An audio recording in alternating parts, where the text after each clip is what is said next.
Ini penjahat paling sial yang pernah kulihat. Tadi baru saja merampok 5 juta dari bank. Dan sudah diambil oleh pria yang lewat di jalan. Tidak mudah menemukan rumahnya. Ternyata suami istri yang tamak ini. Satu hari mendapatkan uang, sudah menghabiskan 10 juta lebih. Penjahat membawa kedua orang ini ke suatu supermarket. Dia memberikan pria itu pistol. Dan memaksa mereka merebut kembali uang yang sudah mereka habiskan. Pria itu masuk ke dalam toko. Meski tidak ada pengalaman, tapi perampokan pertama kalinya termasuk mulus. Kembali ke dalam mobil. Dia menghela nafas. Tidak percaya dengan dirinya sudah melakukan perampokan. Setelah dihitung mereka merampok 4.640. Lalu membawa mereka lagi ke sebuah supermarket. Kali ini, penjahat menyuruh perempuan yang pergi merampok. Dia memutari dulu toko itu. Lalu terpikir dengan film yang dia tonton. Lalu langsung menerjang ke kasir. Sebaliknya, wanita lebih tenang jauh. Setelah merampok, dia menyuruh pekerja itu tengkurap di lantai agar tidak melapor ke polisi.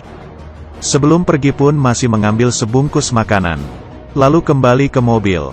Perempuan itu tidak takut, malah tertawa. Dia dengan bangga berkata, dia sudah merampok 5.250. Lebih banyak dari suami. Saat itu dia masih tidak menyadari. Pertanyaannya yang sangat serius. Dalam satu hari, hasil rampokan mereka 10.000 lebih. Penjahat menyuruh mereka menyalakan TV. Berita sedang menyiarkan kasus perampokan hari ini. Dan salah satu pemilik toko mengatakan dirinya sudah dirampok puluhan ribu. Ternyata orang-orang ini ingin berbohong. Dan polisi sudah memunculkan muka mereka bertiga. Mulai mencari mereka. Sang suami sangat ketakutan. Di tengah malam, dia pelan-pelan membangunkan istrinya untuk kabur.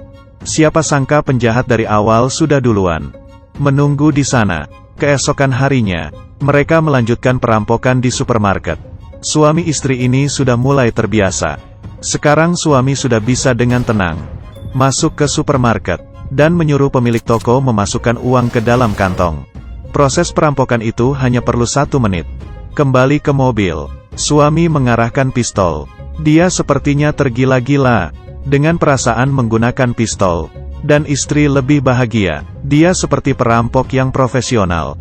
Menggunakan pistol melukai seorang pekerja toko. Melihat adegan ini, suami pun kaget. Di malam hari 3 orang ini menghitungi uangnya.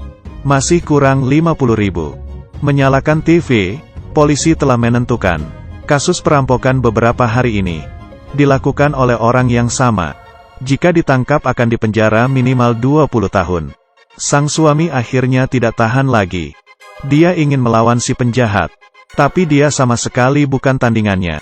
Dia dipukul hingga babak belur oleh penjahat. Dia juga ingin diam-diam melapor polisi. Tapi penjahat sudah tahu idenya dari awal. Lalu mengikat mereka, sehingga tidak bisa kabur. Bila memberontak akan dipukul lagi.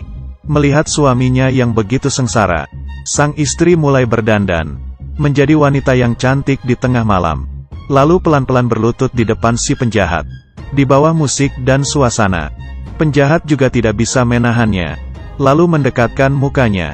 Di saat mereka hampir bersentuhan, penjahat itu langsung berdiri, dan berkata, jangan pikir dengan seperti ini sudah tidak perlu mengembalikan uang. Aku tidak akan membiarkanmu berhasil. $5.988.3.2. Seperser uang pun itu tidak sedikit. Esok paginya, Ajie berjalan keluar dengan muka bengkaknya. Diam-diam memutuskan sesuatu. Penjahat mengatakan supermarket yang di sekitar sudah hampir semuanya dirampok. Hanya bisa pergi yang lebih jauh. Ajie berkata, kita langsung merampok bank saja. Sudah merampok 10 supermarket pun masih tidak bisa mengembalikanmu uang. Tapi merampok bank dilakukan sendiri itu tidak bisa berhasil. Perampok hanya bisa menggunakan topeng. Lalu masuk ke bank bersama Ajie. Setelah mengendalikan situasi, mereka memasukkan uang ke kantong hingga penuh. Lalu di perjalanan mereka kabur. Penjahat itu sangat senang. Siapa sangka uang yang baru dirampok oleh Ajie dilempar keluar dari jendela mobil. Lalu mengeluarkan $5.988.3.2. Memberikannya ke penjahat. Saat itu dia mengeluarkan pistol dan menodongnya ke leher penjahat. Tapi ekspresi penjahat itu tidak berubah. Karena di dalam pistol itu tidak ada peluru. Ajie pelan-pelan melepaskan tangan kirinya. Ternyata di saat merampok bank tadi, dia sudah mengambil pelurunya penjaga bank. Kedua orang ini langsung berkelahi, dan terdengar bunyi tembakan. Mobil pun berhenti. Mayat penjahat diletakkan di bagasi. Saat ini, pasangan itu tampak tenang. Mereka tidak seperti dulu, orang yang benar-benar baik. Mereka menjual mobil itu, dan menghancurkannya hingga mayat penjahat itu hancur. Terakhir hasil uang yang mereka rampok, mereka kembalikan ke supermarket dan bank. Dan hanya tersisa 4 juta lebih. Dan kembali ke kehidupan yang biasa. Tapi selanjutnya, mereka akan selalu hidup di dalam ketakutan.